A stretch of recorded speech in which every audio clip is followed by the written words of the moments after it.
When someone we love dies, there's this um, incredibly human, almost instinctive thing our minds do.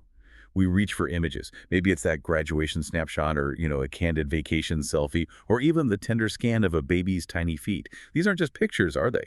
They somehow uniquely condense entire relationships into a single frame, making them, well, incredibly potent tools for navigating grief. They absolutely are. It's fascinating how these visual cues become anchors. They hold so much meaning and act as a kind of shortcut to profound feelings and memories. And that's exactly what this deep dive is all about today. We're going to unpack some fascinating emerging research from psychology, neuroscience, digital storytelling to really understand how looking at and sharing these images can provide comfort, strengthen bonds, maybe even promote personal growth after loss. We'll explore the science, the practical applications, and, some really important considerations for you. It's really a journey into how the very act of engaging with photographs can profoundly transform the grieving process itself. Okay, let's unpack this with some science then. There was a recent fMRI study at UCLA that really shed some light on what's happening in our brains. They found that when mourners viewed a photo of a deceased loved one, it activated not only pain-related brain regions, which, okay, you might expect, Right, that makes sense. but for some, it also activated the nucleus accumbens. Now, for our listeners, that's our brain's reward hub, right? That's right. The reward center. So does that mean these photos aren't just triggering sadness, but something more complex?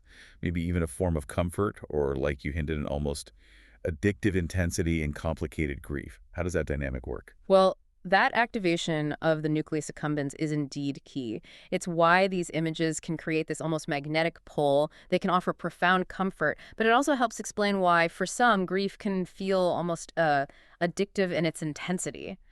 The insight here is that photos aren't just simple triggers of pain. They're actually tapping into our fundamental brain wiring. They become a direct pathway to both yearning and comfort. Wow, that's a truly surprising insight, how something that brings comfort could also be linked to that addictive feeling. Building on that, Hmm. here's where it gets really interesting, I think. This idea that photos act as autobiographical memory on demand. They serve as instant cues that retrieve rich, multisensory memories. And they make recall faster and far more vivid than just trying to verbally remember things. Yeah, that immediacy is crucial. It really helps mourners to reintegrate the deceased into their ongoing life narrative rather than trying to avoid or suppress the loss. Right, reintegration, not avoidance.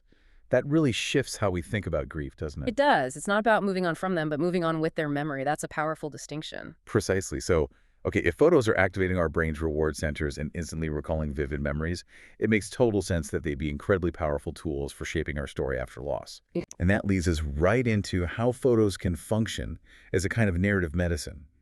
Constructing a clear story around a loss, that seems to be a key determinant of healthy adaptation after such a profound event. Yeah, definitely. And this was clearly demonstrated in a mixed methods pilot study using digital storytelling. Bereaved relatives created these short, like 3-minute photo videos, and the results were quite compelling. Participants reported clearer meaning making and significantly a reduction in emotional avoidance. Wow. So the actual act of scripting captions, recording voiceovers, sequencing images, it sounds like that process itself gave them permission to talk. Permission to talk, exactly, which is often so hard. Yeah, helping break through some of the cultural taboos we often see around openly discussing grief. It's about giving voice to what's often unspoken, isn't it? Yeah, exactly right. And it's not just theoretical. We're seeing these insights translated into very practical, real-world interventions now. For example, professional portraits taken before or shortly after an infant's death, what's known as perinatal bereavement photography. These images validate the baby's existence. They create a tangible legacy, and they can make sharing the story with family, even with clinicians, much easier. Oh, that's incredibly powerful. Giving parents something concrete to hold on to in such a difficult time. Beyond these tangible sort of in-person interventions, I imagine the digital realm is playing an increasing role too. What are we seeing with, like, internet-based phototherapy? We are, yeah. Early studies from just last year, actually, 2023, they showed that guided weekly prompts asking people to capture or curate images related to their loss led to reduced avoidance behaviors and improved grief processing for the participants. It's a pretty accessible way to engage with these therapeutic practices. That makes sense. And it extends to specific family members too, right? I think I read something about work being done with father-focused bereavement albums. Yes, that's right. Curated photo books supplied specifically to fathers after perinatal loss. They've been shown to enhance bonding, memory making, and even foster gradual post-traumatic growth over time. It recognizes and supports the unique grief experience of fathers, which is sometimes overlooked. That's so important. And all this really ties into a significant shift in modern grief theory. It's moving away from that older, kind of outdated idea of letting go. Right, the idea that you have to sever ties. Exactly, and moving toward holding on differently.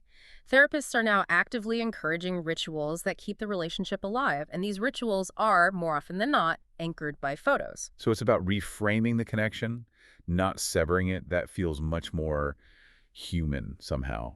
Where are we seeing this holding on differently play out in practical shared spaces? Well, we see this beautifully in things like memory gardens combined with photo stations. This offers a sort of soothing focal point on anniversaries or other significant dates. It integrates nature with visual remembrance, creating a physical space for connection. That sounds lovely. And for families who are geographically dispersed, which is so common now. Yeah, for them, collaborative cloud albums have become a real game changer.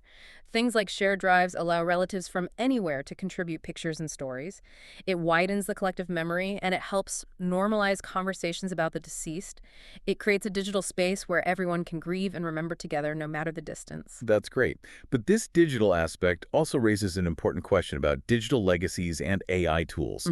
Like MyHeritage's Deep Nostalgia, for example, the tool that animates the still photos. It's certainly stirred up some controversy. It has. What's fascinating, though, is that historians note these tools sit on a kind of continuum. That actually began way back with Victorian spirit photographs. Wow, really? Spirit photographs? Yeah. It demonstrates how each generation, in its own way, adopts new visual media to keep loved ones present. It's not necessarily a brand new phenomenon, just a new technological expression of that same human need. That's a great historical perspective. It reminds us that humans have always sought ways to feel connected, even across death. So, okay, let's get practical. If you're a griever listening or you're supporting someone who is, how can you actually make photos work for you? Because, let's face it, for many, the sheer volume of images on a phone can just be overwhelming. Where do you even start? That's a very common challenge, yeah. One highly recommended tip is to start a first 50 collection. Just choose about 50 images that you feel best capture the person's essence.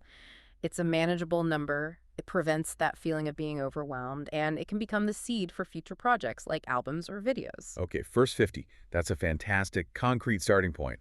Once you have those images, what's next? It's incredibly helpful to add context while the memories are still fresh. Use voice notes on your phone or write short captions to record the stories behind each photo. Narrative detail, unfortunately, it tends to fade faster than the image itself. You'll be really grateful for those notes later on. Good advice. And don't forget the power of the tangible. I mean, print at least one physical copy or album. Oh, absolutely. It just dramatically reduces the barrier to spontaneous reminiscing, doesn't it? Compared to having to unlock password-gated digital files every time. There's truly something special about holding a physical photo. Absolutely agree. And think about scheduling safe sharing. Plan a photo night or maybe a slide chat where everyone involved knows it's completely fine to cry or laugh or whatever comes up. Research shows that communal viewing significantly strengthens social support during grief.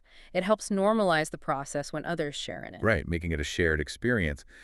Finally, and this seems crucial, it's about minding the emotional dose. Right? Some photos can be really tough. Yes, very important. If certain images spike distress, view them in brief intervals at first. Maybe pair them with grounding techniques like deep breathing or some soothing music until they feel safer to engage with. It's about gradual, gentle exposure, not overwhelming yourself. Okay, so these practical tips also bring us naturally to some important ethical and cultural considerations. Definitely. It seems essential to obtain consent from all pictured subjects before public posting, especially in cultures where displaying images of the dead might be taboo. Yes, absolutely critical. It's always about respecting the individual and their community's beliefs and values. And regarding those AI reanimations we mentioned, like deep nostalgia, caution is paramount there too, isn't it? It really is. While for some families, they might offer solace, for others, they can deeply disturb that natural boundary between past and present. It really seems to be a very personal line. It does. So the simple rule of thumb here, maybe what we could call the golden rule, is always to prioritize the wishes of the primary mourners and the values of the deceased. Their comfort and beliefs should absolutely guide these decisions. It's such a tender and personal journey. That makes perfect sense. So, wrapping up, what does this all mean for you, our listener? Ultimately, photos do so much more than just freeze a smile. It feels like they freeze meaning. That's a great way to put it. Freeze meaning. By lighting up memory networks, rewarding the brain, and giving shape to these deeply personal narratives, images help mourners transform raw loss into an enduring, shareable story. It really is about building a legacy, a narrative that continues, whether it's through a lovingly crafted album, or maybe a looping digital frame, or just a simple snapshot passed hand to hand. Pictures ensure that love, like light on film, never truly disappears. So, a final thought to leave you with. What one image would you choose to hold a whole relationship in your hand?